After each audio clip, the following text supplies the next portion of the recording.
The other day, I got up to read a poem from my high school at this special event called Let's Sit Around, Be Cool, Drink Tea, and Read Poetry.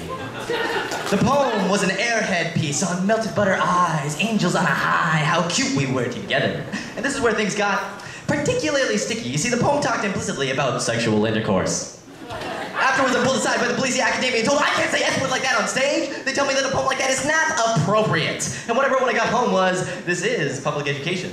Which means that one of the kids you're teaching has been through some foo-bar S-word. S-word would make your blood curdle. You talk to me about censorship, and the major problem I have with it is that you think these kids can't handle it. But somebody in your classroom is living with looking backwards every time they hear a door close or flinching whenever somebody comes down the stairs. By the time they graduate, 50% of the kids around you will have smoked the lid. The last study they did in '97, 21,000 Canadian girls had gotten pregnant that year, and more than half of them had an abortion. So I don't know how far right we could say that it's inappropriate for a 15-year-old boy to hear a poem about love, but 3 years later it's all right to send him with an ATV into a landmine in the Middle East.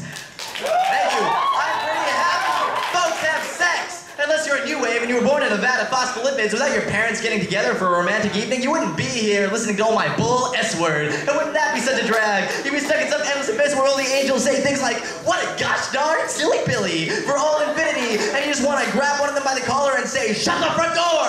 Why is it that you can quote Romeo and Juliet and tell us to understand it, but when we get up in a public environment to talk about the same motifs, we get shut down? And why is it okay in sex ed for a teacher to tell us to use a condom, but it's not okay for a guy to talk about the time he did? The only thing bad about sex is bad sex. And the only good word is an excrement, and the only BS is that we've become so disconnected. It's an ugly thing to say, but the truth is we live in a sea of confusion surrounded by ball gags and handcuffs. Diet magazines are writing about 10 great tricks so your boyfriend won't leave you. Where love is consumed by consumer culture and ripped limb from limb dissolved into a free market all about sex. By the time you boys are 18, on average, you'll have watched 400 hours of pornography. You'll have seen more women naked than you've met in person. And we're not fighting back from objectification, kinky strangulation, fornication. There's more rape than there are roses, more munches, longs, and love songs. And if we write about it, maybe we can hold on to a little emotion. Because I think kids have respect for ideology, religion, politics, and sexual preferences. And I think it's that respect that makes some of us want to get up here and say whatever it is you don't want us to say. It's because kids still have some passion in them before we can stick down to them like the concentrate from the juice box with the bell go here. Sit, stand, oh Canada,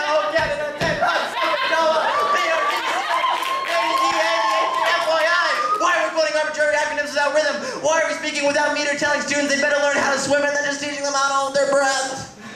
But right now as I read this, the Charter and Rights of Freedoms is too expensive. I'm not being realistic. Right now as we sit in this old and worn out theater, we pretend to be cool and we read our poetry, we've sold our souls to efficiency. Right now, I've got a few choice words I want to shout out to all the faceless suits and ties that are chaining me down. Right now, but I'll just settle for, God,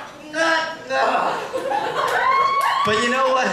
If you do what you gotta do to be who we are, and we don't act like chimpanzees jumping for the hoops for the grades and the money, then someday we'll hear what we say. Someday we'll be able to speak. Someday we'll be able to say something besides beep, beep.